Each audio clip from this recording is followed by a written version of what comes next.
plus dans le nom de Jésus. On acclame très fort le Seigneur.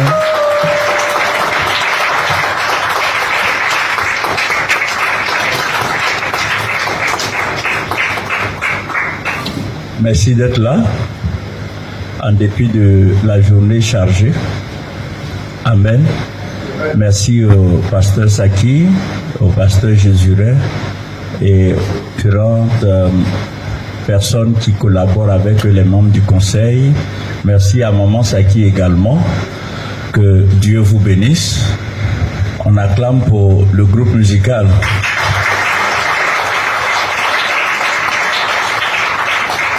Alors, veuillez vous asseoir.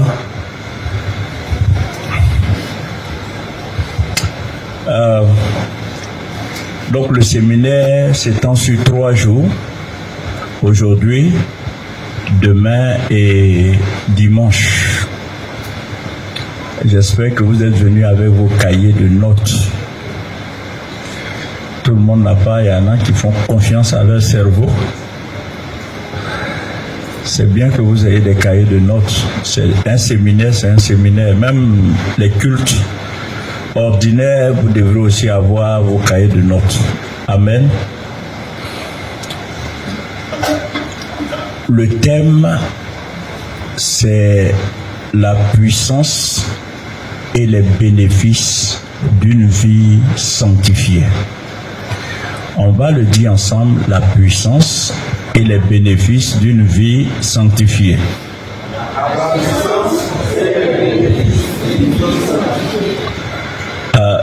Une dernière fois.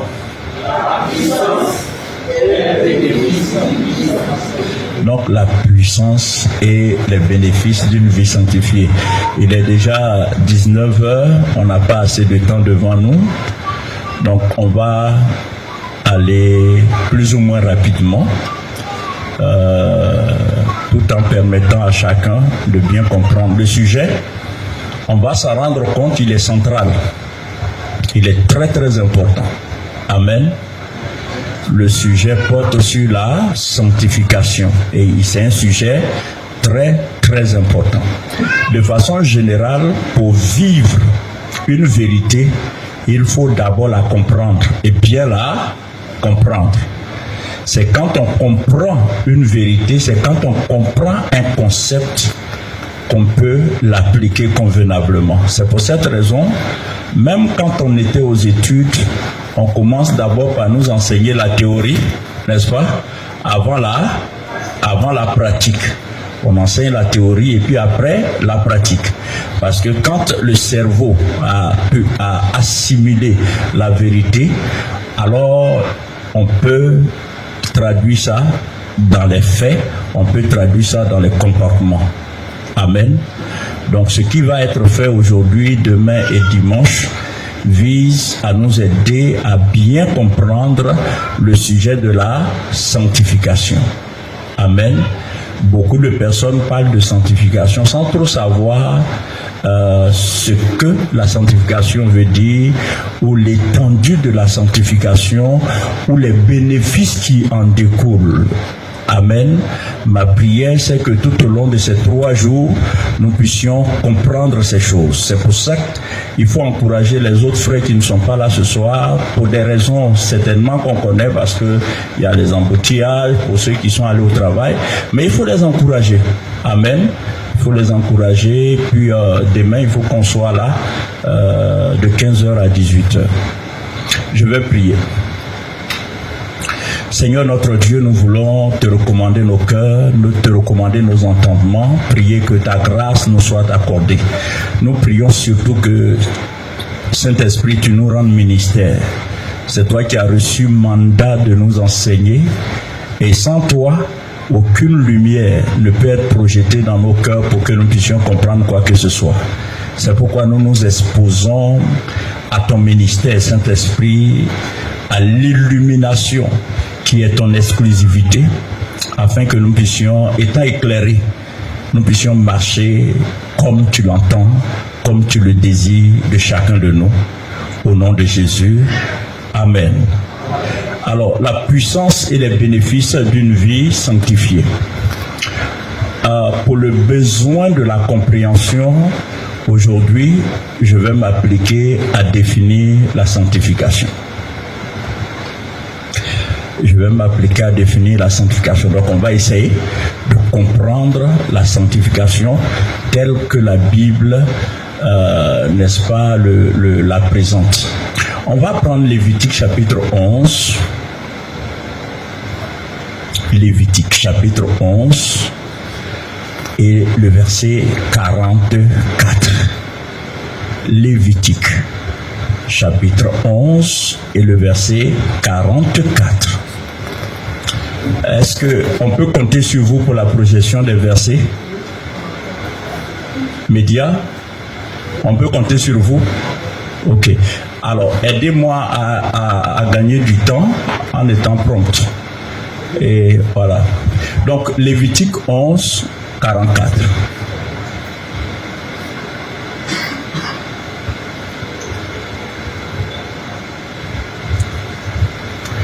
Car je suis l'Éternel, votre Dieu, vous vous sanctifierez, et vous serez saints, car je suis saint, et vous ne vous rendrez point impurs par tous ces reptiles qui rampent sur la terre. La première partie nous intéresse. Il dit, car je suis l'Éternel, votre Dieu. Car je suis l'Éternel, votre Dieu, vous vous sanctifierez et vous serez saints, car je suis saint. On dit Amen à la parole de Dieu. Amen. Donc la première chose que je voudrais relever, c'est que c'est Dieu qui nous appelle à la sanctification. La sanctification est un appel que Dieu adresse à ceux et celles qui marchent avec lui. En d'autres termes, tous ceux qui reconnaissent Dieu comme étant leur éternel, tous ceux qui se reconnaissent comme peuple de Dieu, comme appartenant à Dieu, doivent prêter oreille, doivent prêter attention à l'appel de Dieu. L'appel de Dieu consiste à quoi? À la sanctification. Il dit, car je suis l'Éternel, votre Dieu. Donc si quelqu'un dans cette salle a l'Éternel pour Dieu et non pas un autre Dieu, c'est que le message de la sanctification doit retenir son attention, doit l'intéresser. Là, en fait, Dieu ne demande pas aux païens de se sanctifier. Dieu ne demande pas à ceux qui ne le reconnaissent pas comme leur Dieu de se sanctifier. Mais il demande à tous ceux qui le reconnaissent comme leur Dieu, c'est à eux qu'il dit, sanctifiez-vous parce que moi, votre Dieu, je suis saint. Amen. Il dit, car je suis l'Éternel, votre Dieu. Vous vous sanctifierez et vous serez saints. Maintenant, il donne la raison. Car, est-ce qu'on peut lire ça ensemble? La première, on lit 1, 2, 3. Car je suis l'Éternel, votre Dieu. Vous vous arrêtez là. Il dit, car je suis l'Éternel, votre... Non, il se présente. Il ne parle pas aux païens, il ne parle pas aux impies, il ne parle pas aux féticheurs, il ne parle pas aux idolâtres. Ils ont leur pensée. Il ne parle pas aux gens qui adorent telle ou telle chose. Ce n'est pas à eux que Dieu s'adresse, mais il s'adresse à son peuple. Alors, à ce stade, je voudrais me poser une question. Qui se reconnaît comme peuple de Dieu? Est-ce que tu te reconnais comme faisant partie du peuple de Dieu? Amen. Si je me reconnais et que toi tu te reconnais comme faisant partie du peuple de Dieu, ça veut dire que Dieu s'adresse à toi. Comme autrefois il s'est adressé à Israël. Dieu ne s'est pas adressé aux Égyptiens. Dieu ne s'était pas adressé aux Babyloniens. Dieu ne s'était pas adressé aux Philistins. Mais Dieu s'est adressé à Israël. Parce qu'il reconnaissait en Israël son Dieu. Et donc Dieu commence, il se présente. Il dit, car je suis l'Éternel, votre Dieu. Amen. Et quand il finit de se présenter, il a dit, vous vous sanctifierez. On dit ensemble, vous vous sanctifierez. Et puis il dit, vous serez saints. On dit ensemble, vous serez saints. Vous serez saints. Amen. Donc, tout au long de ce séminaire, on va comprendre la différence entre se sanctifier et être saint. Nous verrons la différence entre se sanctifier et être saint. Amen. Amen. Ou bien vous voulez que je vous dise ça déjà? On ne va pas aller trop vite en besogne. On va aller pas à pas. Seulement ce que nous retenons, c'est que comme il est notre Dieu et que nous sommes son peuple, c'est pourquoi il nous adresse le message de la sanctification.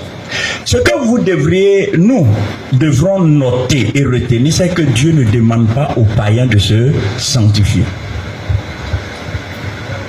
Donc que les païens vivent dans le péché, que les païens vivent dans le mensonge, que les païens se vautrent dans la boue du péché, c'est pas un problème pour Dieu.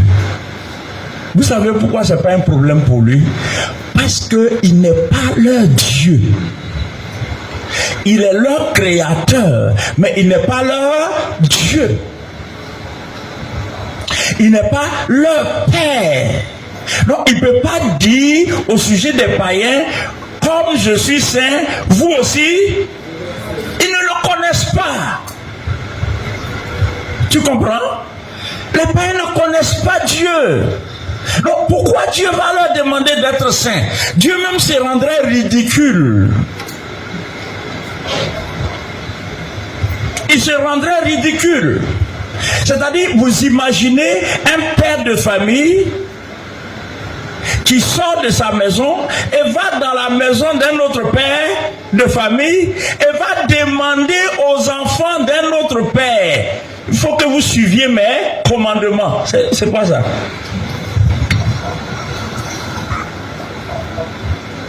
L'autre famille, le papa va sortir pour dire, attends, de quel droit? Est-ce que vous voyez ça? Donc Dieu dit à Israël, et vous remarquerez que au moment où Dieu parlait à Israël, Israël n'était plus en Égypte. Amen. Amen. C'est impressionnant parce que quand Israël était en Égypte, Dieu n'a pas demandé à Israël de se sanctifier. Il a d'abord fait sortir Israël de l'Égypte. Amen. Donc c'est chemin faisant qu'il marque un arrêt avec eux et il leur dit, voyez, je me présente à vous, je suis votre Dieu. Demande à celui qui est à côté de toi, qui est ton Dieu? Faut lui demander encore. Amen. Bon, parce que ce que nous allons voir là, c'est pas pour les païens.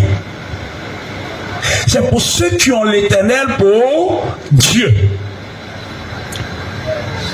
Donc si quelqu'un ici n'a pas l'Éternel pour Dieu, oui, l'Éternel peut devenir ton Dieu à l'instant même si tu ouvres ton cœur. Si tu ouvres ton cœur, si tu acceptes Jésus à l'instant même, même en entendant ces choses, tu peux prendre la décision pour dire, Seigneur, je veux faire de toi mon Dieu. Je veux que tu deviennes mon Dieu. Je veux t'appartenir. À partir de l'instant où tu fais cette prière, même dans ton cœur, l'Éternel devient ton... Tu prends la décision, l'Éternel devient ton Dieu. Pourquoi je dis tout cela? Pourquoi j'insiste? Parce que ça là, c'est pas un message d'évangélisation. Amen. La sanctification n'est pas un message d'évangélisation. La sanctification s'adresse à ceux qui se reconnaissent déjà comme enfants de Dieu. Amen. Maintenant, quel est le contenu de l'appel? Premièrement, Dieu dit, vous vous sanctifierez. Deuxièmement, il dit, vous serez saints. Et troisièmement, il dit, car moi-même je suis saint. En d'autres termes, devenez comme moi. Devenez comme moi.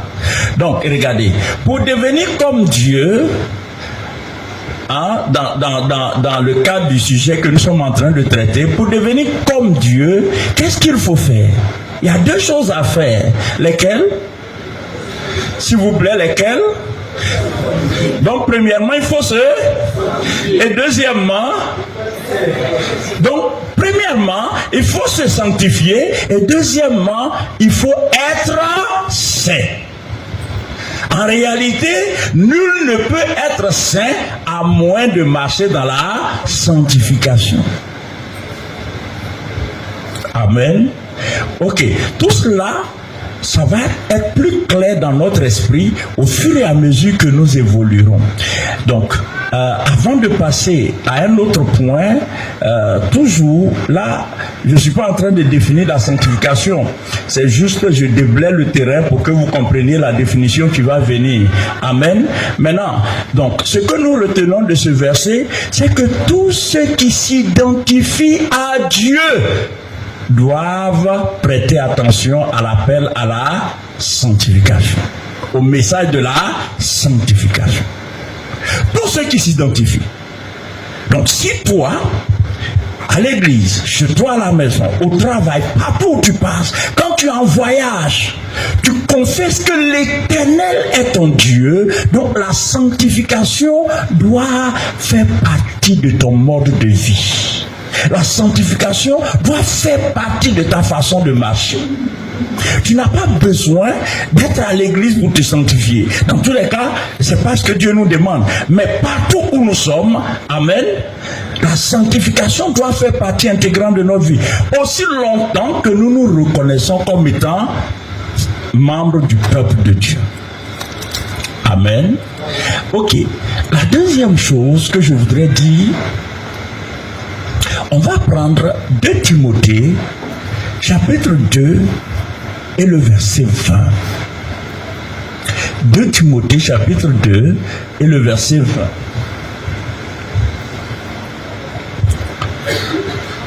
Regardez, ça c'est très intéressant. Dans une grande maison, il n'y a pas seulement des vases d'or et d'argent, mais il y en a aussi de bois et de terre. Les uns sont des vases d'honneur et les autres sont des vases d'un usage vil. Verset 21. Si donc quelqu'un se conserve comment? Pur, en s'abstenant de ces choses, il sera un vase d'honneur, sanctifié, utile à son maître et propre à toute bonne œuvre. Ce texte établit le gain ou les récompenses ou les profits qu'on peut tirer de la sanctification. Mais ce texte, il est très grave. Parce que ce texte nous responsabilise quant à notre importance dans la maison de Dieu, quant à notre importance dans le royaume de Dieu. Voyez, Dieu dit de la même façon que quand vous entrez chez quelqu'un, tous les vases, tous les ustensiles n'ont pas la même valeur. Il y a des ustensiles qu'on ne sort qu'à des grandes occasions. Donc, les visiteurs ordinaires peuvent ne même pas connaître l'existence de ces ustensiles. Parce que c'est seulement à des grandes occasions qu'on les sort. Par contre, il y a des ustensiles aussi, même vous pouvez passer des années dans la maison sans que vous les voyiez. Pourquoi? Parce que ces ustensiles, on les cache. Pas parce qu'ils sont de valeur, mais parce qu'ils sont des ustensiles trop vides. Imaginez, quand vous entrez chez quelqu'un, vous pouvez passer 1 jour, 2 jours, et si vous ne faites pas attention, vous ne verrez jamais. Bon, maintenant, il n'y en a pas, mais au village, quand vous allez chez des gens, vous ne verrez jamais les vases de nuit. Vous voyez les vases de nuit, qu'est-ce qu'on en fait? On ne met pas ça au su et au vu de tout le monde. On cache ça à la vue des gens. Mais c'est un ustensile. Mais l'usage qu'on en fait est un usage vil. Vil. C'est-à-dire que c'est un usage qui est tel qu'on ne peut pas présenter ça à tout le monde. Ou bien, le vase de nuit, ce n'est pas un ustensile. C'est un ustensile, oui ou non? Donc, vous voyez, dans une maison, il y a des vases qui sont d'un usage honorable. Des vases en or, en argent. Des vases très honorables. Et puis, il y a des vases d'un usage vil. Une fois, j'avais rendu visite dans une famille. Il y avait une réception.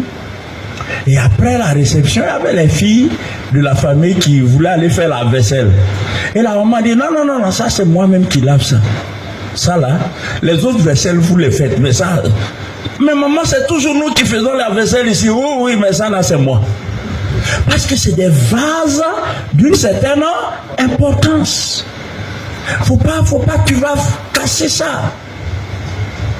Amen. Donc ce deuxième test nous renseigne que vous et moi, nous pouvons décider de quel genre de vase nous voulons être dans la maison de Dieu. Est-ce que nous voulons être un vase vil, un vase ou un vase honorable? Est-ce que nous voulons être un vase d'honneur ou un vase en bois? Quel genre de vase nous voulons être? Ce qui est impressionnant dans l'affaire, c'est que tout porte à croire que ce n'est pas Dieu qui décide que lui là, je vais en faire un vase d'honneur, lui là, je vais en faire un vase vil. Non. Dieu dit que si nous nous conservons purs, nous deviendrons des vases d'honneur ou des vases. Ça, tout dépend de nous. Il dit, si donc quelqu'un se conserve pur en s'abstenant de ces choses, il sera un vase d'honneur, sanctifié, utile et à son maître et propre à toute bonne œuvre. Donc c'est toi et moi qui décidons de quel genre de vase nous voulons être. Quel usage Dieu peut faire de nous? Comment Dieu peut nous utiliser? Est-ce que Dieu peut nous utiliser de façon honorable ou bien Dieu doit nous cacher? Comme on cache vase de nuit. C'est notre responsabilité. Et c'est pourquoi le thème de ce séminaire, c'est la puissance et les bénéfices d'une vie sanctifiée. En d'autres termes, quelles sont les retombées de la sanctification? Quand je me sanctifie, qu'est-ce que je gagne? Qu'est-ce que je gagne? Avant de passer à la définition, je voudrais rapidement vous dire que la sanctification profite à 5 catégories de personnes.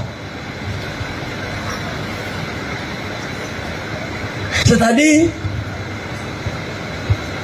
si Morila se sanctifie, Morila, tiens-toi debout. Si Morila se sanctifie, écoutez-moi très bien, Morila, il est enfant de Dieu. Morila a accepté le Seigneur. Morila marche avec le Seigneur. Si Morila se sanctifie, lui, sa sanctification va profiter à 5 catégories de personnes. Premièrement, sa sanctification profite à Dieu.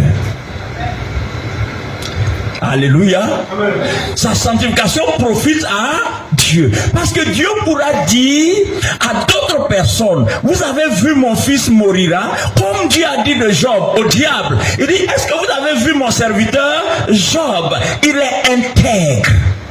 Donc Dieu sera content de brandir Morila comme un trophée et de dire de Morila, voyez mon fils Morila, il n'est pas comme les gens de sa génération. Il ne pêche pas, il ne vit pas dans le péché comme eux. Il n'est pas dans la boue comme eux. Morila, sa vie est une vie à part. Morila est sanctifié. Donc Dieu sera fier de parler de Morila, de présenter Morila, de montrer Morila comme un trophée.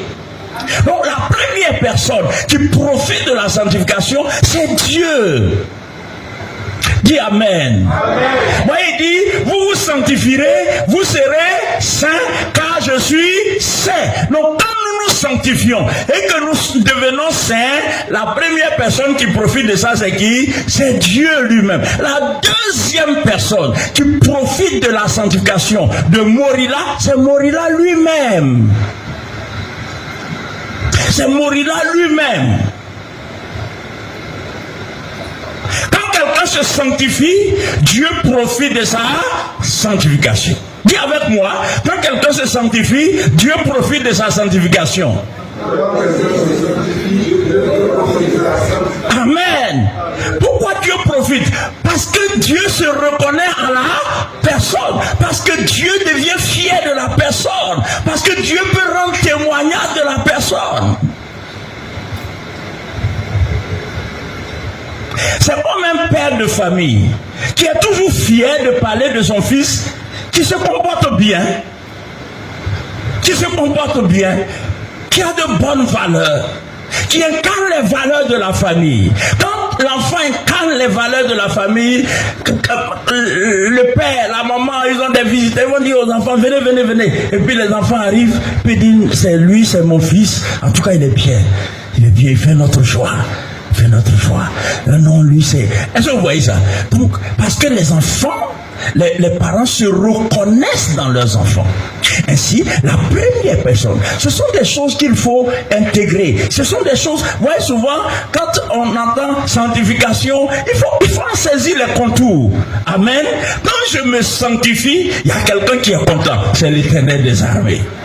Quand je fais tout pour résister au péché, au mal, quand je fais tout pour ne pas que le mal triomphe de moi, c'est vrai que j'ai l'impression que c'est moi seul qui lutte, mais pendant que je lutte, le cœur de Dieu bat. Dieu se dit, non, j'espère qu'il ne va pas céder, j'espère qu'il ne va pas faire comme les autres, j'espère qu'il ne va pas se traîner dans la boue comme les autres. Et quand Dieu voit que je surmonte, je parviens à vaincre le mal, Dieu est content. Alléluia. La Bible dit que nous sommes environnés d'une multitude de témoins. Donc, c'est comme si nous sommes dans un stade et les anges nous regardent. Les anges nous regardent. Et chaque fois que nous triomphons, on ne voit pas. Mais chaque fois que nous triomphons, les anges acclament. Alléluia. Les anges acclament. Parce que nous réjouissons le cœur de Dieu. Et la deuxième personne qui profite de notre sanctification, c'est nous-mêmes. Donc si Morila se sanctifie, premièrement, Dieu est content. Et deuxièmement, Morila lui-même profite. Mais pourquoi Morila profite? Parce que par sa sanctification, Morila deviendra un vase d'honneur entre les mains de Dieu. On peut acclamer le Seigneur. Ça veut dire quoi? Ça veut dire que Morila sera perdant s'il ne se sanctifie pas. Et s'il ne se sanctifie pas, Dieu aussi sera perdant. Dieu sera perdant. C'est comme un père dont l'enfant a échoué. Le père est perdant, l'enfant aussi est perdant. Donc si Morila se sanctifie, Dieu gagne et Morila gagne. Tu n'as pas dit Amen. La troisième catégorie de personnes qui profitent de notre sanctification, c'est la famille biologique de Morila. Ses enfants, sa femme, s'il est marié, sa femme, s'il a des enfants, ses enfants, s'il n'a pas d'enfants, sa famille biologique va profiter. Et vous allez comprendre pourquoi. Si Morila se sanctifie, Dieu profite, lui-même il en profite, et sa famille biologique en profite. C'est-à-dire s'il y a un malheur qui doit frapper cette famille à cause de Morila, le malheur là va s'arrêter à la porte. Parce que Dieu se reconnaît en une personne qui est dans cette famille.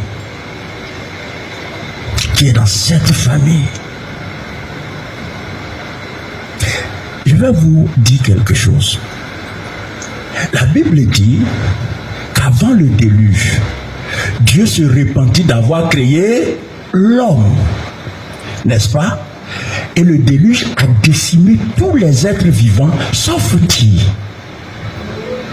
Sauf Noé, sa femme et ses enfants et leurs femmes. Mais est-ce que vous avez lu une fois dans la Bible, ne serait-ce qu'une seule fois, que la femme de Noé était juste? Non. Est-ce que vous avez lu que les enfants de Noé étaient justes? Non. Est-ce que vous avez lu que les femmes des enfants de Noé étaient justes? Non. La Bible dit que Dieu trouva que Noé était juste. Amen. La Bible dit, Dieu trouva que Noé était juste. Lui, Noé, étant le chef, sa vie intègre, le fait qu'il soit juste, ça a sauvé sa femme, ça a sauvé ses enfants et les enfants de ses enfants. Donc quand quelqu'un se sanctifie, mes amis, c'est sérieux cette affaire. Quand quelqu'un se sanctifie, premier profiteur, c'est qui? Dieu. Deuxième profiteur, c'est qui? Troisième profiteur, c'est qui? C'est sa famille. Sa famille. Par exemple, Morila n'a pas encore d'enfant. Et avant que Morila ne se convertisse, il avait de mauvaises habitudes. Peut-être la paresse, peut-être la colère, peut-être le mensonge, etc., etc. Si Morila, après avoir accepté le Seigneur, s'il vit dans la sanctification, croyez-moi, ses enfants ne vont pas hériter des mêmes choses. Pourquoi? Parce que ces liens-là auront été coupés. Ces liens auraient été coupés.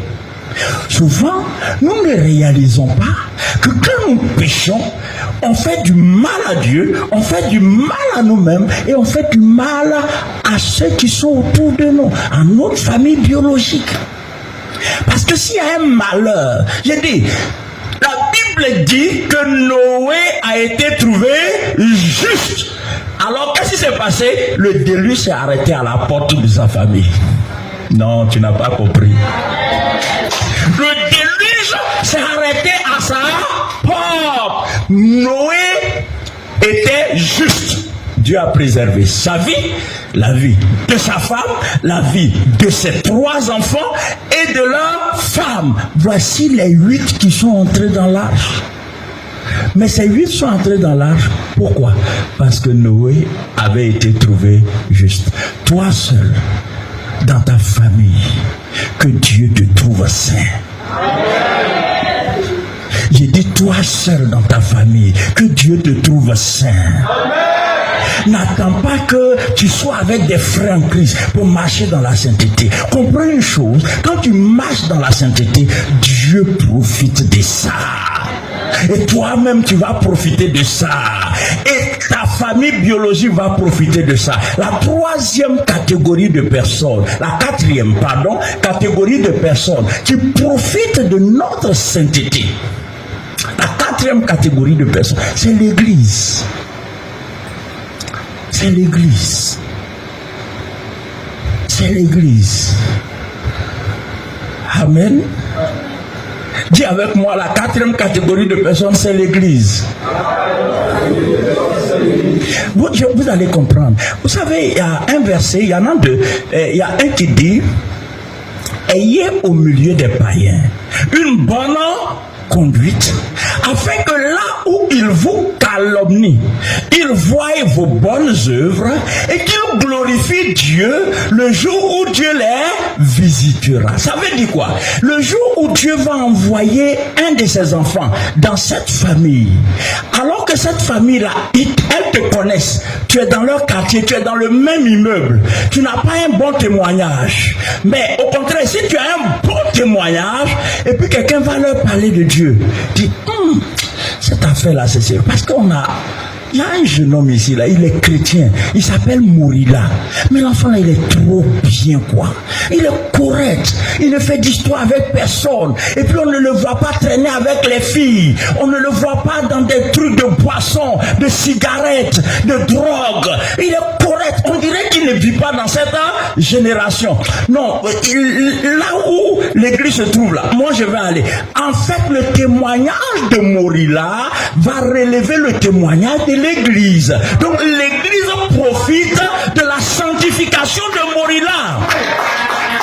L'église profite. Maintenant, il y a un un verset que les gens ont mal compris. Vous voyez, la Bible dit, recherchez la sanctification, la paix avec tous, et la sanctification sans laquelle personne ne verra le Seigneur.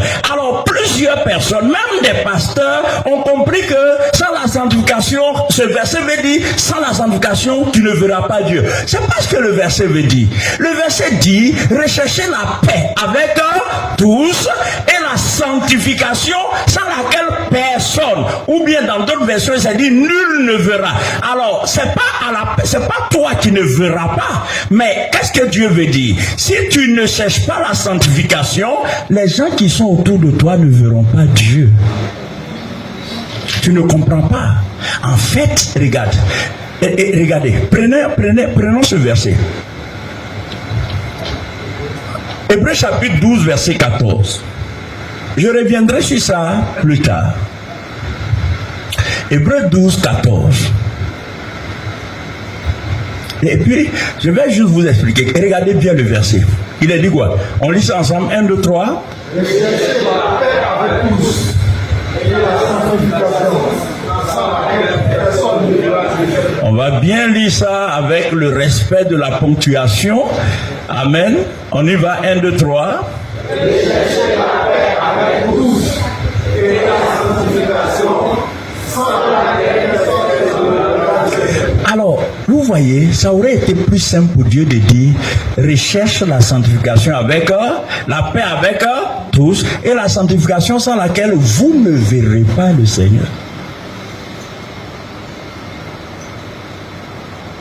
Il ne dit pas rechercher la sanctification avec tous, et non, rechercher la paix avec tous et la sanctification sans laquelle personne. Pourquoi il va aller dire personne alors que c'est de toi il s'adresse? C'est à toi qu'il s'adresse. Pourquoi il ne dit pas rechercher la paix avec tous et la sanctification sans laquelle vous ne verrez pas le Seigneur? Mais c'est pas de ça qu'il s'agit.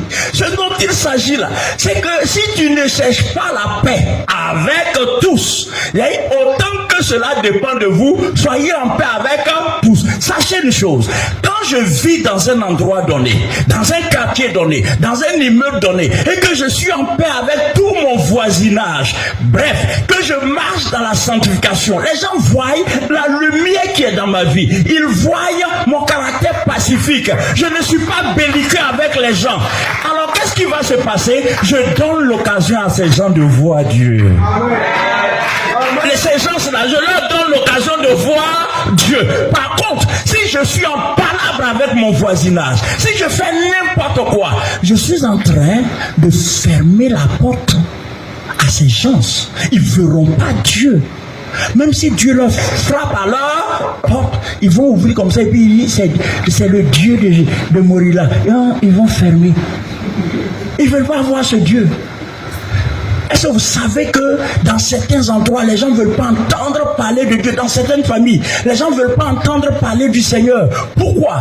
Parce qu'il y avait des gens dans la famille qui ont suivi le Seigneur, mais qui se sont tellement mal comportés qu'ils ont été de mauvais témoins du Seigneur.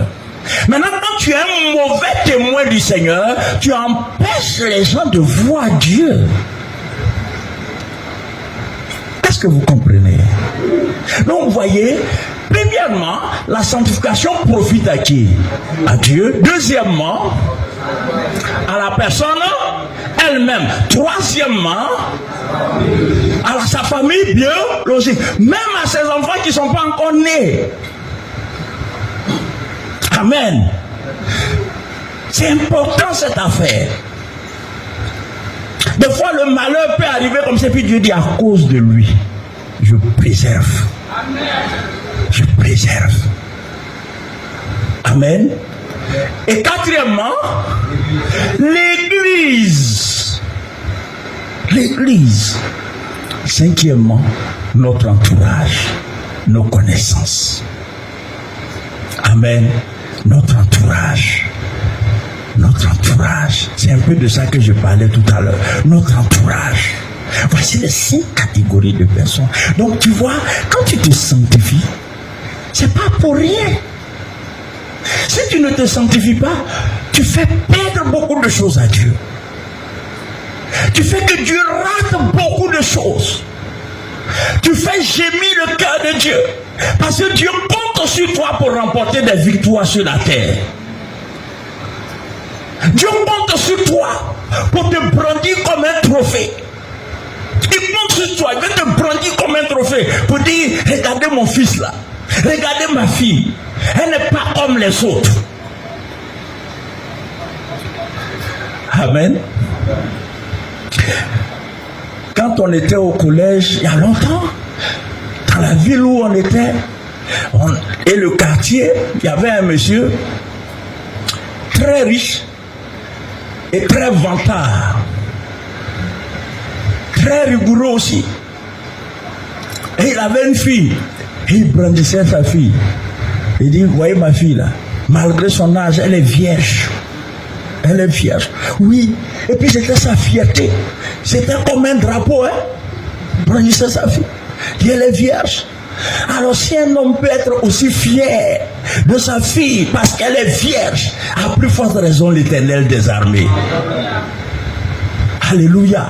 C'est-à-dire que Dieu sait que tu sois au plateau, que tu sois à Port-Boué, que tu sois très loin, que tu sois même à Soubré, partout où tu vas, Dieu sait qu'il peut compter sur toi pour que sa sainteté ne soit pas entachée. Dis Amen. C'est pour cette raison, le message de la sanctification ne s'adresse pas aux païens.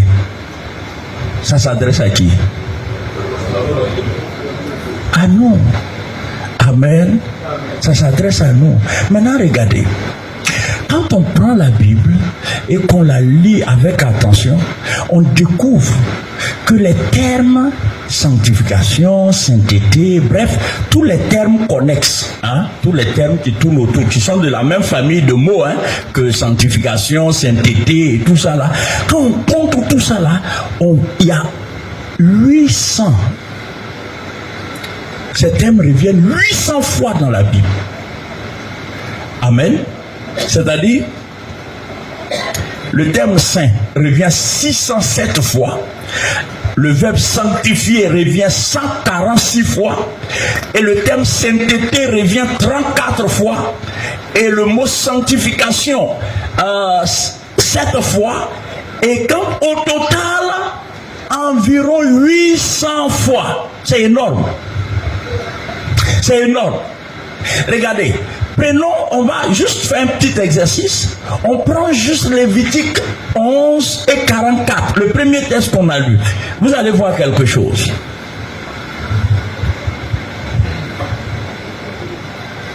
Lévitique 11, 44. Regardez. On fait l'exercice, hein? Est-ce que vous êtes prêts? Amen. Regardez.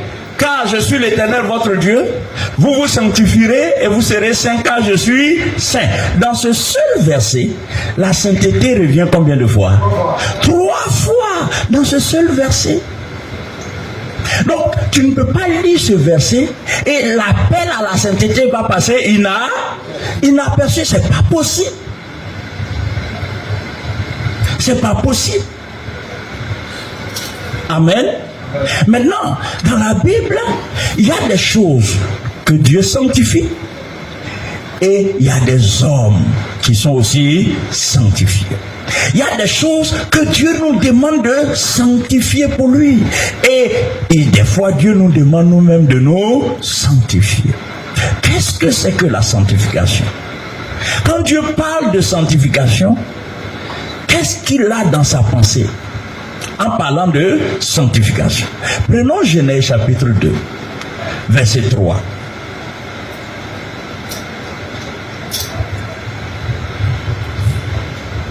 Genèse 2, verset 3. Waouh! Ici, nous avons l'un des tout premiers versets dans la Bible où Dieu parle de sanctification. Et il y a ce qu'on appelle la loi de la première mention. Cette loi attire notre attention sur le concept, n'est-ce pas, dont il est question. Amen. Et dans ce verset, il est dit, Dieu, suivez très bien, parce que là, nous entrons dans la définition de la sanctification. Maintenant, parce que nous sommes en train de définir la sanctification, nous devrons comprendre la première mention du concept de la sainteté, de la sanctification, etc. Amen. Regardez, Dieu bénit le 7e jour. Amen. Bon, on va dire ensemble. 1, 2, 3. Dieu bénit le 7e jour et il le sanctifia par ce jour qui se reposa de toute son œuvre qu'il avait créée en la présence. Waouh! Dieu bénit le 7e jour. Amen. Et il le sanctifia. Est-ce que vous savez que le 7e jour en question, c'est ce que la Bible appelle le jour du... Maintenant, plus tard, Jésus a essuyé un reproche. On a dit à Jésus qu'il guérissait les gens le jour du sabbat. Donc on lui faisait des reproches. Pourquoi? Parce que dans l'esprit des pharisiens, des scribes, des sadducéens, bref, des contemporains de Jésus, des gens qui suivaient la loi de Moïse, à la lettre, le sabbat est un jour sanctifié. Ça veut dire quoi? C'est un jour où on ne doit rien faire. C'est un jour qui appartient à Dieu. C'est un jour considéré comme le plus sacré de tous les autres jours. Est-ce que vous suivez? Quand je suis allé en Israël, j'ai remarqué quelque chose. L'hôtel où j'étais logé, c'était un hôtel 4 étoiles, 4 ou 5 étoiles. Et c'est impressionnant. Le jour du sabbat, donc le samedi, les autres jours, quand vous entrez, si vous allez au 3e étage, comme dans tous les ascenseurs, vous touchez le 3e et puis l'ascenseur vous amène. Mais le jour du sabbat, vous n'avez pas le droit de demander votre étage.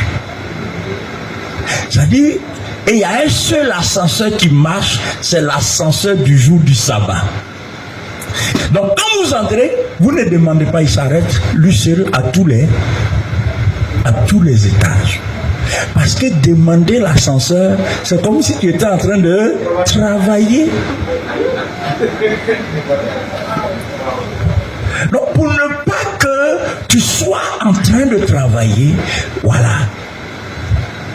Quand vous prenez le livre des Actes des Apôtres, c'est pour vous dire à quel point le sabbat était très pris en considération. Regardez, quand vous prenez les Actes des Apôtres, je crois, regardez, prenez Actes des Apôtres, chapitre 1. Donc, médias, aidez-nous, chapitre 1. Voilà. Et le verset... attendez que je voie ça. Tac. Voilà. Le verset 12. Acte 1, verset 12. Regardez ce qui est écrit. Regardez. Alors, il retournait à Jérusalem de la montagne des Oliviers qui est près de Jérusalem. À la distance de quoi? À la distance d'un chemin de sabbat. Ça veut dire quoi? Ça veut dire que le jour du sabbat, il y a une distance qui est autorisée. C'est-à-dire, même si vous devriez être en mouvement, marcher pour aller quelque part, il y a une distance que vous ne devrez pas dépasser. C'est cette distance qu'on appelle la distance d'un chemin de sabbat. Et vous savez combien ça faisait? Qui sait? Ça faisait 1 km 100. Donc 1100 mètres. 1 km 100. Donc, même si vous faites quelque chose, vous ne devrez pas dépasser ça. Ça veut dire que tu n'as pas voyagé en fait. Maintenant, si tu dois, vous voyez, les disciples, heureusement pour les disciples étaient sur le mont des Oliviers. Maintenant, entre le mont des Oliviers, c'est ce qui est écrit, vous voyez, alors il retournait à Jérusalem. Et regardez le verset 10 et 11. Comme ça, vous allez mieux comprendre. Est-ce que vous savez que je suis content de partager tout ça avec vous? Regardez le verset 10 et 11. Et comme ils avaient les regards fixés vers le ciel pendant qu'ils s'en allaient, pendant que Jésus était en train de monter. Hein? Vous suivez? Mourila, assure-toi s'il te plaît. Pendant que Jésus était en train de monter, c'est l'ascension. Ah, est-ce que vous suivez? Voilà. Donc, pendant que Jésus montait, les disciples avaient les regards fixés où? Vers le ciel. Donc, voici deux hommes vêtus de blanc, des anges, vêtus de blanc, leur apparut. Verset 11. Et dit, hommes galiléens, pourquoi vous arrêtez-vous à regarder au ciel? Ce Jésus qui a été enlevé au ciel du milieu de vous. Alors j'ouvre une parenthèse. Si Jésus a été enlevé, chacun jour, toi et moi on sera enlevés. Nous ne resterons pas sur cette terre. Bref, donc, hommes galiléens, pourquoi vous arrêtez-vous à demander à regarder au ciel? Ce Jésus qui a été enlevé du milieu de vous reviendra de la même façon. Waouh, acclamons le Seigneur parce qu'il va revenir. Amen. Maintenant, il reviendra. C'est une réalité. Jésus était avec eux. Il a parlé avec eux le 40e jour de sa résurrection. 40e jour de sa résurrection. Quand Jésus est ressuscité, il a passé 40 jours encore sur la terre. Est-ce que vous voyez ça? Maintenant, regardez. Ça, c'est pour ceux qui notent, c'est important. Il a passé 40 jours sur la terre. Et puis maintenant, 40 plus 10, ça fait combien? 50. C'est le 50e jour que le Saint-Esprit est descendu à la Pentecôte. Regardez, dans Pentecôte, il y a quoi? Pente. Pente, ça veut dire 5. 50. Amen. Maintenant, regardez.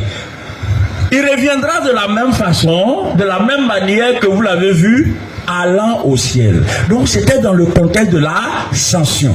Maintenant regardez le verset 12.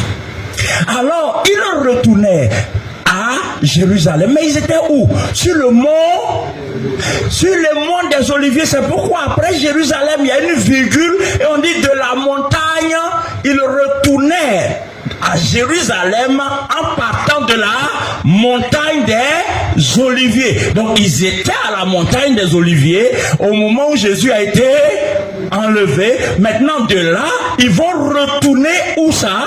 À Jérusalem. Maintenant, le chemin, la distance entre la montagne des Oliviers et la chambre haute, ça fait 1100 mètres. C'est un chemin de sabbat. Ça fait 1100 mètres. 1 kilomètre 100. Et si ce chemin-là c'était 1500 mètres, il n'allait pas dire que c'est le chemin de sabbat. Amen. Donc le chemin, vous voyez, mais pourquoi ça? Pourquoi il y a eu cette institution chemin de sabbat? C'est-à-dire, pendant le sabbat, si tu as un ami quelque part à qui tu vas aller rendre visite, il ne faudrait pas qu'il soit à plus de 1 km 100. C'est dire à quel point, pour les Juifs, le sabbat était un jour à part. Mais maintenant, regardez, quand on accuse Jésus d'avoir guéri quelqu'un le jour du sabbat, Jésus réplique et il leur dit, le sabbat a-t-il été fait pour l'homme ou l'homme pour le sabbat? Ça nous amène à réfléchir. Mais on parlera de ça après. Nous revenons à Genèse chapitre 2. Donc Genèse chapitre 2 et le verset 3. Dieu bénit le 7e jour. Ouais, le sabbat dont on parle là. C'est le 7e jour. Le 7e jour, c'est lequel? Le samedi. Amen. C'est pour ça que vous voyez, il y a des églises comme les Adventistes, comme, voilà, et il y a des sectes aussi comme les témoins de Jéhovah. Les témoins de Jéhovah, c'est pas une église, c'est une secte. Celui qui a fondé les témoins de Jéhovah, c'était un grand franc-maçon. Leur fondateur, il était un grand franc-maçon et son mandat, c'était d'entraîner les chrétiens loin du Seigneur. Est-ce que vous voyez ça? Donc il a réfléchi, c'est un grand pion de la franc-maçonnerie. Bref, donc eux ils respectent le sabbat, mais c'est du trucage. Donc Dieu bénit le 7e jour et il le sanctifia. Il bénit le 7e jour et il le sanctifia. Ça veut dire quoi? Ça veut dire, le mot hébreu employé là veut dire Kodesh. Kodesh. Amen. Kodesh. Dis avec moi Kodesh. Alors, Kodesh ou Kadesh, ça se prononce comme ça aussi, Kodesh, Kadesh ou Kadash. Tout ça là, c'est des mots, c'est une question de prononciation. Alors, ce mot veut dire, Dieu sépara ce jour des autres jours. Dieu a séparé ce jour. C'est-à-dire, dans la semaine, il y a combien de jours? Il y a combien de jours dans la semaine? Lesquels?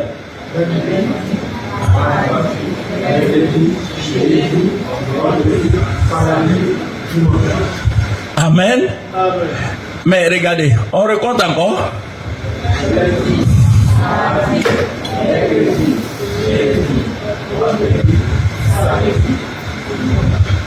Mais donc ça me dit c'est le 7e jour ou bien c'est quoi? Le 7e. Aïe. Maintenant on recompte. Le premier jour de la semaine c'est quoi? Ah. Donc pourquoi on commence par compter par lundi? Déformation. Donc on dit dimanche, lundi, mardi, mercredi, jeudi, vendredi et samedi. Amen. Maintenant la Bible dit, le samedi là, Dieu a sanctifié ça. C'est-à-dire Dieu a mis ça à part. Et parce que la Bible dit que Dieu a sanctifié ça, tout au long de l'histoire, tout au long de la civilisation humaine, ce jour a été considéré comme sacré. Donc ce jour-là, on ne fait rien. Tout ce qu'on fait ce jour, c'est pour Dieu. Tout. Les gens vont prier Dieu. Ils vont tout faire. C'est pour ça que chez les Juifs, c'est ce jour-là qu'ils adorent Dieu. Ce jour est un jour dédié à Dieu. Alors, si on tient compte de ça, nous aussi on doit s'arrêter maintenant pour... Hein? On doit changer de jour, non? Ou bien? On garde dimanche ou bien on revient à samedi? Hein? Aïe, mais faites attention, hein, parce que c'est pas... Est-ce que c'est dimanche que Dieu a sanctifié ou bien c'est...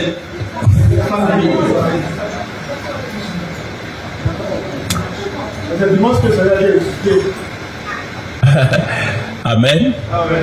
Pourquoi nous, ça c'est une parenthèse, pourquoi il faut c'est une parenthèse dans le message, hein. C'est pas le message. Pourquoi nous choisissons d'adorer Dieu dimanche plutôt que samedi? Premièrement, quand Dieu instituait le sabbat, le péché n'existait pas encore. Ça, ce que je vais vous dire, c'est très important, parce que ceux qui célèbrent le sabbat, ils n'ont pas compris ça. Le sabbat est un jour de repos. Mais depuis que le péché est entré dans le monde, il n'y a plus de repos. Donc le sabbat est devenu juste un rituel.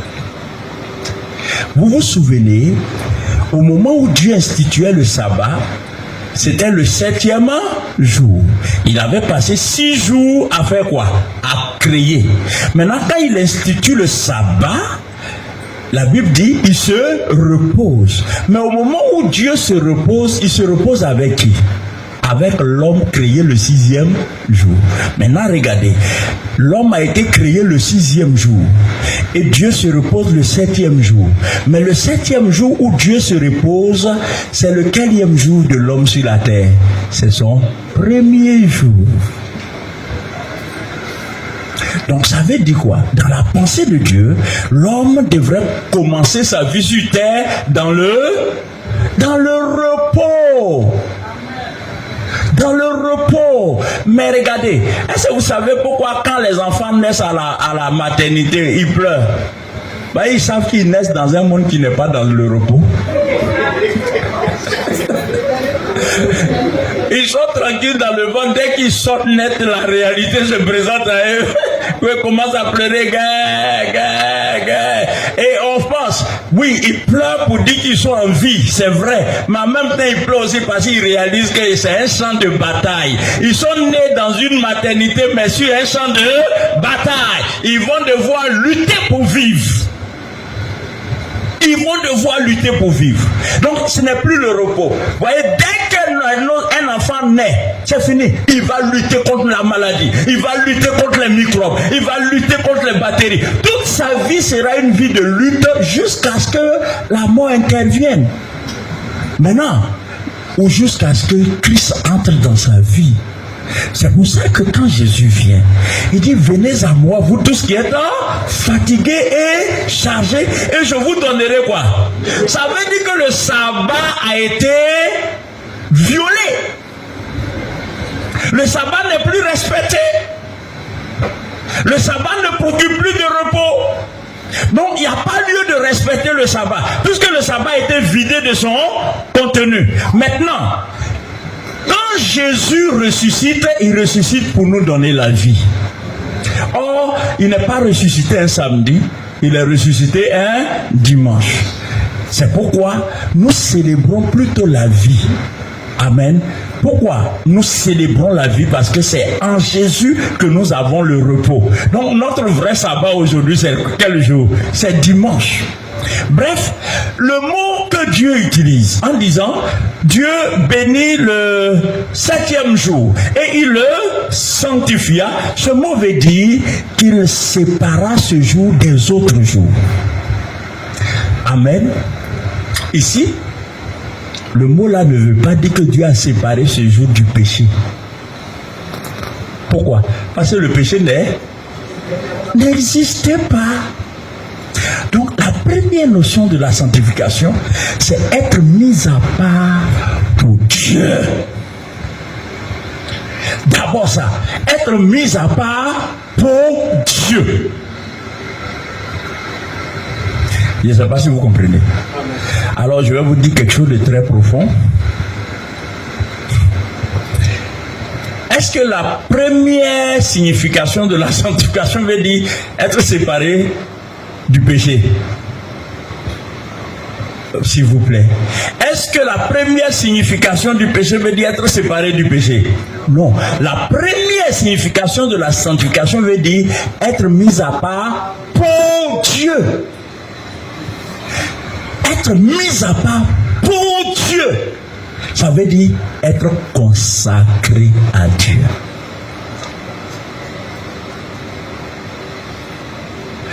Être, ça veut dire quoi? Alors, regardez. Ce qui est consacré à Dieu peut s'éloigner du péché. Mais ce qui n'est pas consacré à Dieu ne peut pas s'éloigner du péché. J'expliquerai ça plus tard. Au moment où Dieu sanctifiait le 7e jour, il n'y avait pas de péché sur la terre. Mais il a sanctifié ce jour en le séparant des autres jours, pour que le 7e jour lui soit dédié. La consécration veut dire devenir une dédicace pour Dieu. On dirait que vous ne comprenez pas. Vous êtes fatigué, il est. Ça va?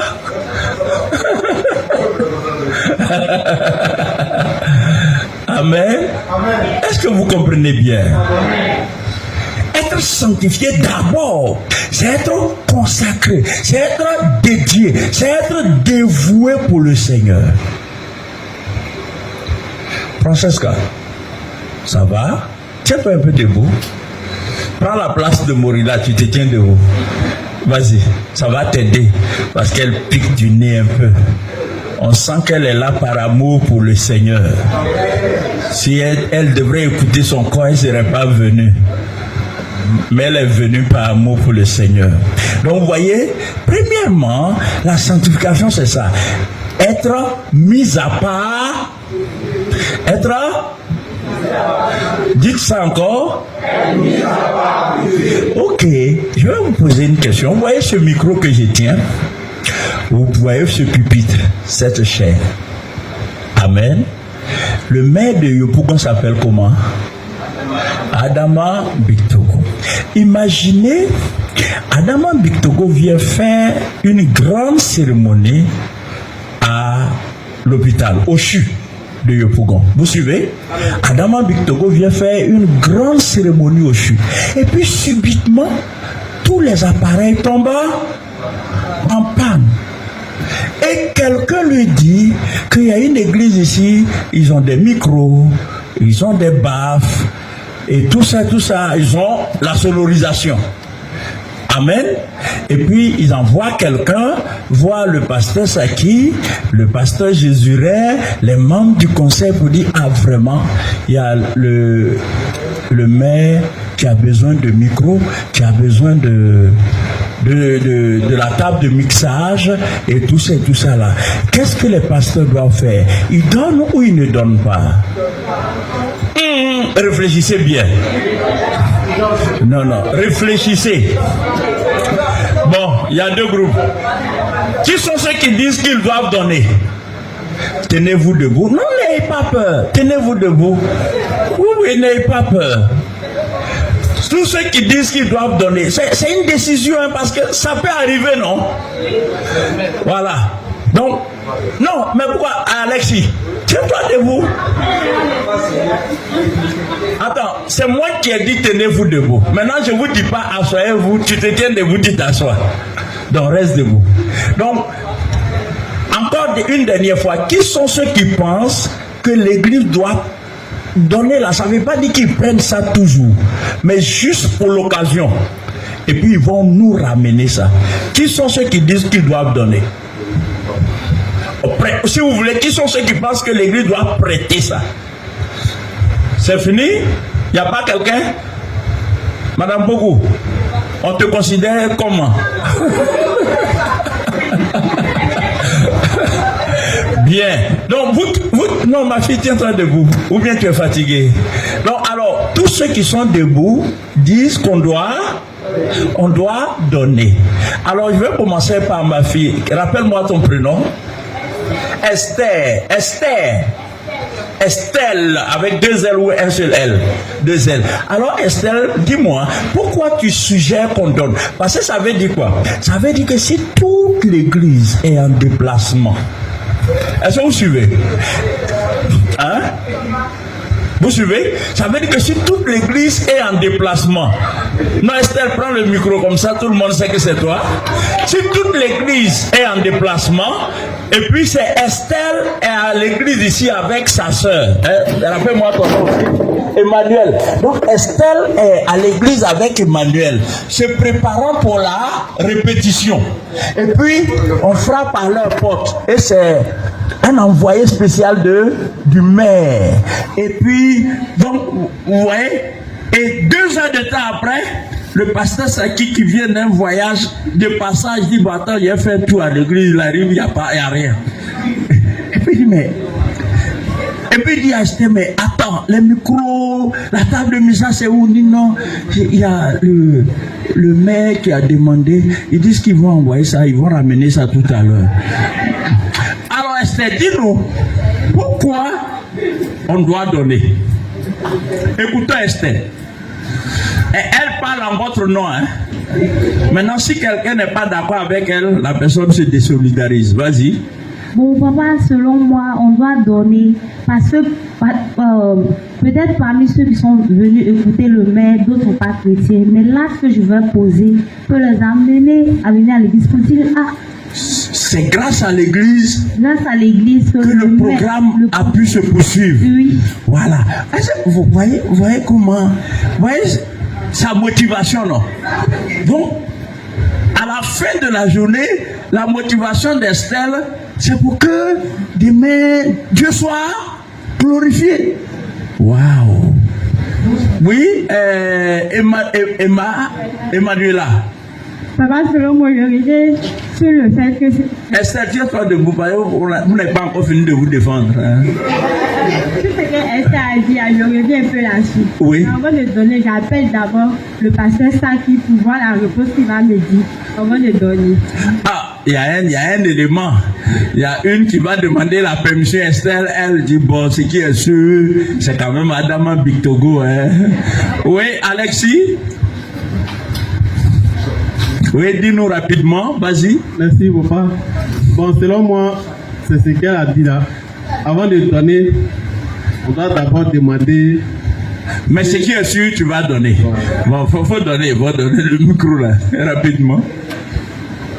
C'est pareil que je vais donner parce que vu que ça va servir aussi pour les événements et puis encore, quand ils vont demander où vous avez pris, ils vont dire l'église que nous avons pris. Ça va encore, bon, glorifier encore le Seigneur. Le Seigneur glorifie encore le nom de l'église. Vraiment. À l'église. Ok. Ils sont gentils. D'accord, merci. Francesca. Hein?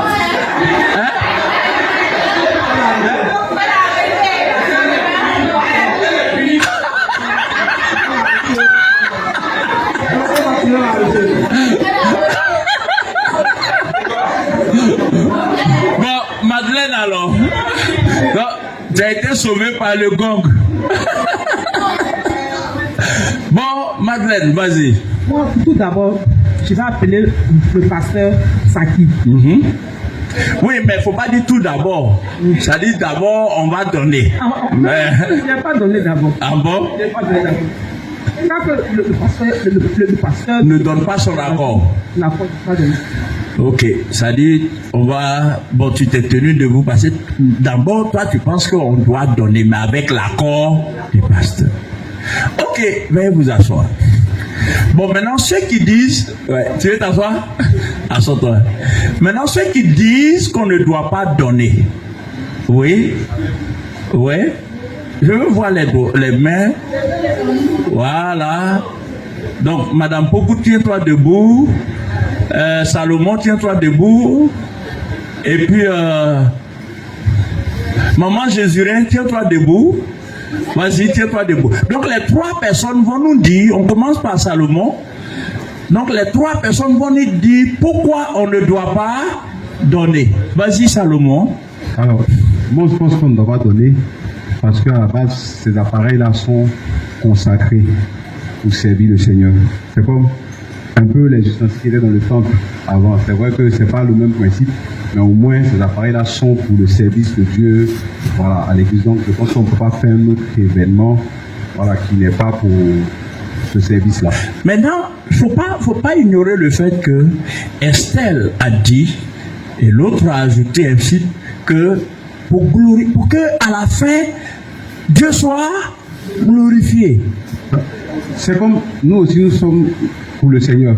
Donc j'imagine que je vais danser dans une manifestation qui n'est pas chrétienne, une musique qui n'est pas chrétienne, dans le but qu'à la fin, les gens disent que non, j'ai bien dansé, donc comme j'ai soutenu l'événement, ils vont ou bien tu as bien chanté.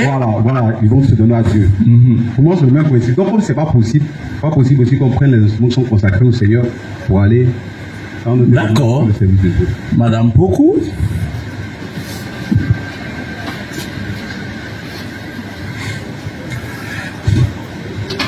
On y va, Madame Poku. Bon, moi, je dis, on ne doit pas donner. Pourquoi? Parce qu'on dit consacré à Dieu. C'est-à-dire, c'est pour le service de Dieu, c'est pour l'œuvre de Dieu. Si c'était une manifestation pour dire, bon, c'est une évangélisation ou bien pour gagner des âmes comme ça, je pouvais comprendre. Mais eux, c'est leur meeting. C'est leur meeting, ils font. Oui. Donc, mais c'est pour la population, quoi. Oui, c'est vrai que c'est pour la population, mais c'est pas un truc consacré à Dieu. Ce n'est pas pour c'est pas pour l'œuvre de Dieu. Ok. Voilà. Madame Poku. Maman Jésurin. Je pense que c'est la même chose. Ça fait maman Gogo, c'est ça. Ma maman Jésurin, maman Gogo. C'est à peu près la même chose. C'est consacré, c'est pour Dieu. On ne va pas se mettre dans la boue. On ne va pas accepter que Dieu soit un peu mis en Mais ils ne vont pas saluer ça. Toi, tu parles de boue. Non, on ne va pas se mettre dans la boue parce que... Non, je dis, quand ils vont prendre là, c'est pas, ils vont Je ne entretenir. parle pas de la boue comme ça. Ah, pas de la boue comme ça. D'accord. Parce que Dieu doit être glorifié. Oui. On essaie d'aller au-delà de nos limites. Non, non, non. Ouais. La sanctification, mais ce qui est consacré, Dieu aussi a ses limites. Dieu aussi a ses limites. Même dans le monde des ténèbres, les gens qui sont dans les villages, ils adorent les fruits là. Ils ont des totems. Les instruments, on ne prend pas les instruments pour faire ce qu'on veut. Oui. Ils aussi, ils ont des totems. Donc, C'est-à-dire, s'il y a un tam-tam qu'on prend pour adorer le fétiche là-bas, là. Quand on finit de danser le fétiche, ça reste là-bas. Ça reste là. Maintenant, si le maire vient qu'on a besoin de tam-tam, on ne peut pas sortir ça. Bon, ça c'est, on peut là-bas. En fait, pour dire qu'il y a des lois partout. Ouais. Voilà, quand on est dans le Seigneur, on ne va pas, il y a des limites. Ok. Donc, c'est consacré. Bien. On acclame le Seigneur pour les deux groupes. Quand même. Quand même. Maintenant, ce que vous devrez retenir, c'est que tout ce qui est mis à part pour Dieu est sacré. Amen. Je reprends. Tout ce qui est mis à part pour Dieu est sacré. C'est pour Dieu.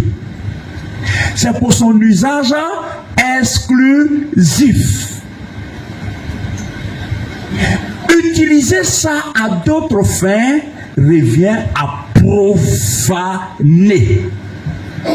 Donc, si Estelle, pour les raisons évoquées là, ça fait du bien à l'intelligence. Est-ce que vous voyez ça? Maintenant, regardez. Quand l'arche de l'Éternel avait été prise, l'arche était chez les Philistins. Et puis, pour faire bref, l'arche a été récupérée.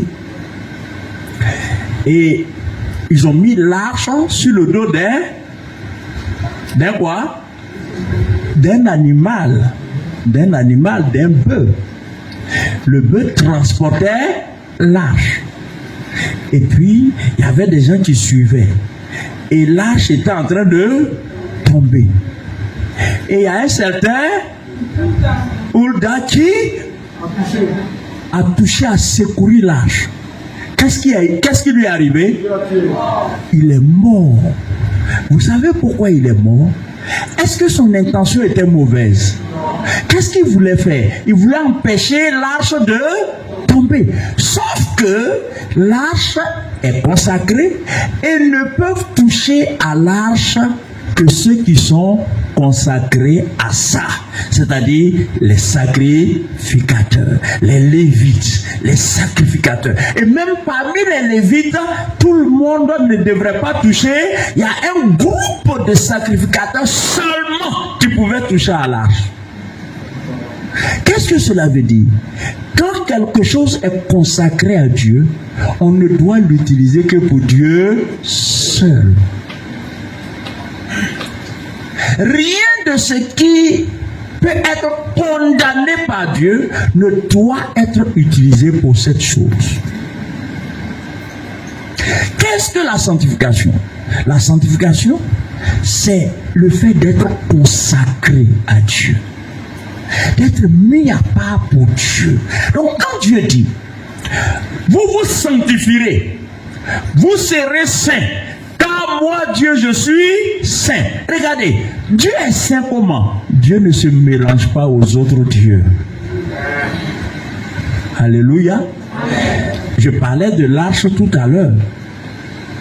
Quand l'arche a été prise en otage, les Philistins sont allés mettre l'arche dans leur maison de fétiche, devant leur fétiche qu'on appelle Dagon. Mais en réalité, l'arche n'a pas sa place là-bas. L'arche est trop sain. Et puis, pour eux, ils ont pris l'arche.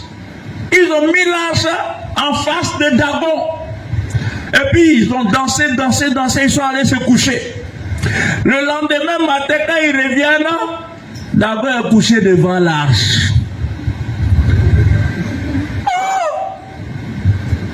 Dagon est couché brisé, il répare d'abord, il le remet en place. Encore. Parce que le Dieu que nous servons, l'Éternel, notre Dieu, est saint et il ne peut pas se mélanger aux autres dieux. De la même façon que le 7e jour ne devrait pas être confondu aux autres jours. Vous savez que Jésus a dit, le sabbat est fait pour l'homme et non l'homme pour le sabbat. En fait, le 7e jour était un jour totalement mis à part. C'est pour ça que tout au long de l'histoire, les Juifs adoraient Dieu. 5e jour, ils ne font rien. Je vous ai donné l'exemple de l'ascenseur. Ils ne font rien du tout, même aujourd'hui encore. S'il y a quelque chose que les Juifs respectent, c'est ce jour-là. De la même façon, Esther ne doit pas permettre, même si c'est le chef de l'État, si eux-mêmes ils cassent la porte pour venir prendre, ça c'est leur affaire.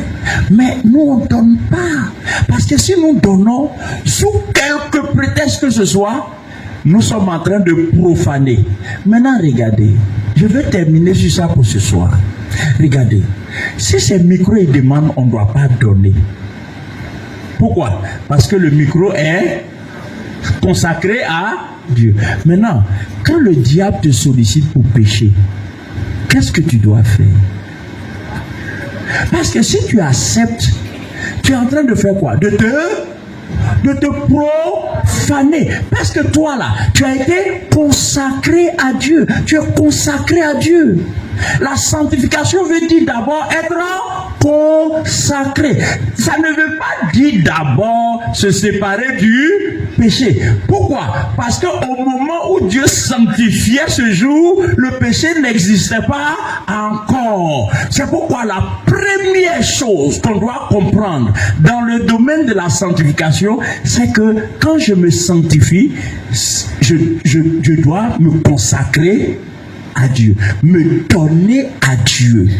C'est-à-dire être conscient que moi là, à partir d'aujourd'hui, j'appartiens au Seigneur. Amen. Quand ma grande sœur, qui a été rappelée à Dieu il y a quelque temps, quand elle a accepté le Seigneur, elle était la seule dans notre famille à avoir accepté le Seigneur. Et puis, on a perdu des parents.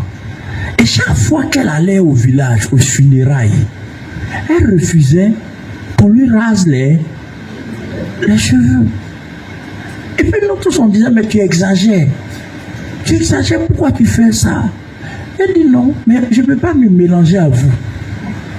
Vous ne connaissez pas le Seigneur, moi je connais le Seigneur. Et il y a des choses auxquelles je ne peux pas me soumettre. Les choses traditionnelles auxquelles je ne peux pas me soumettre. Mais tout le monde, sans exception, elle était seule. Et puis elle était douce. Elle ne parle pas fort. Elle dit, mais ce sont mes cheveux. Pourquoi ça vous dérange? Oui. Elle dit, mais si le moi a besoin des cheveux là, ce qu'il a déjà eu là, c'est beaucoup. Pourquoi c'est pour moi que vous voulez? Puis on dit non. Mais c'est toi qui es l'aîné. Elle dit, en bon, il y a affaire des nez dedans. Si c'est mes cheveux qui l'attendent pour partir là, c'est qu'il ne va pas partir. Parce que je ne vais jamais accepter. Mais on ne la comprenait pas. On ne la comprenait pas.